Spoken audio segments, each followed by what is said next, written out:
Naalala ko nung 3 years old pa lang ako, ah, magkakasama kami ng family ko, papa ko, mama ko, at saka yung ate ko. Ah, hanggang umabot sa time na nag-shutdown yung kumpanya ng tinatrabaho ng papa ko. Lumipat kami sa another place na hanggang doon na nagsimula yung pagbabago ng buhay namin, no? Nag-abroad yung papa ko hanggang hindi na umuwi. Kami yung mama ko ang tumaguyod sa amin. Halos yung buhay namin, yung araw-araw namin, yung financial, wala na. Nagka-watak-watak kami hanggang palipat-lipat ako ng bahay. Naalala ko pa nung when I was 7 years old, Pasko at saka New Year, nainggit ako sa kapitbahay ko. Kasi nga yun yung time na ang dami nilang handa. Tapos lugaw lang yung handa namin. Yun yung time na talagang naisip ko sa sarili ko na kailangan ko magsumikap sa buhay. Kaya maaga rin akong namulat na trabaho.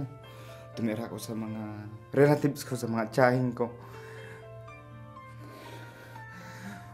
Pero kahit tiyahin, nandun pa rin yung pag-aapi. Kasi nga, nakikitira ka lang sa kanila.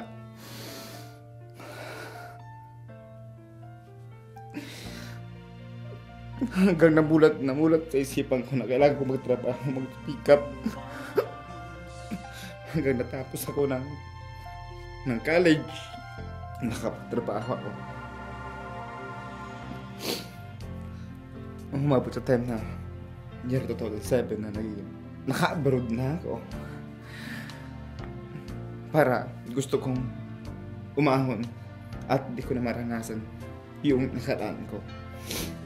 Umabot sa time na punto na pumasok na isipan ko na gusto ko ipakita sa kanila at magiganti sa lahat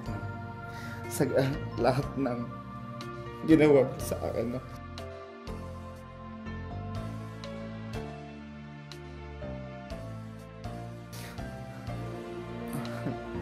Then after 2011, dito pa rin sa Saudi, sa Dammam,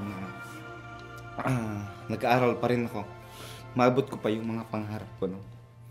Hanggang sa time na nakita kami ng classmate ko pa sa grade 1. And then until na panay-usap, kwentuhan. Nung time na yun, nagkita kami, hindi ko akalain. Dinala niya ako, hindi ko alam na birthday niya pala yun. Yung birthday niya, hineld niya sa isang fellowship sa church nila. Doon ko na ano yung sama-sama sa kanya hanggang sa umabot na nahulog na rin at nagpasakop na rin ako, no, sa Panginoon. Happy ako. Then until we've been Christian 8 months na ngayon. I'm so proud, no? So yung mga pagbabago na ginawa sa akin ng Panginoon, kasi nga lahat ng nasa isip ko pagbabago, winaksi niya lahat. Dahan-dahan yung nasa isipan ko, yung ugali ko na yung paghiganti, yun yung isang hindahan niya niwala sa buhay ko. The restoration sa lahat ng pamilya ko, binigyan niya ako ng peace of mind sa buhay ko, sa trabaho ko, dahil nga dati nga sa experience ko more on sakit sa mga yung gusto kong makagante, gusto kong yun. Pero God gives me, no, yung love na binigay sa akin ng Panginoon, yung care, paano niya ako nalagaan, paano niya binago kasi lagi kong dinadalangin, no, na to renew my mind, renew everything about me. Gusto ko yung talagang masakop na talaga ako ng Panginoon. Kaya I decided last year, naging Christian ako. Now, happy na ako sa buhay ko. Lahat, the restoration, friends, being a discipleship sa lahat ng kaibigan ko. Nagdidisipulo na rin ako. Kung ano man yung mga karanasan ko, lahat sinasabi ko sa kanila. Binigyan ako ng Panginoon ng peace of mind. Yung pagbabago na binigay sa akin ng Panginoon.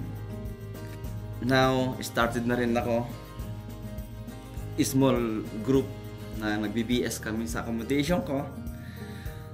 Kaya I'm so proud no yung pagbabagong binigay sa akin ng Panginoon. I'm thankful everything sa lahat-lahat ng mga ginawa niya sa buhay ko.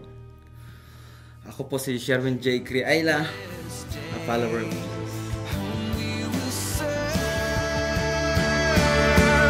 For me.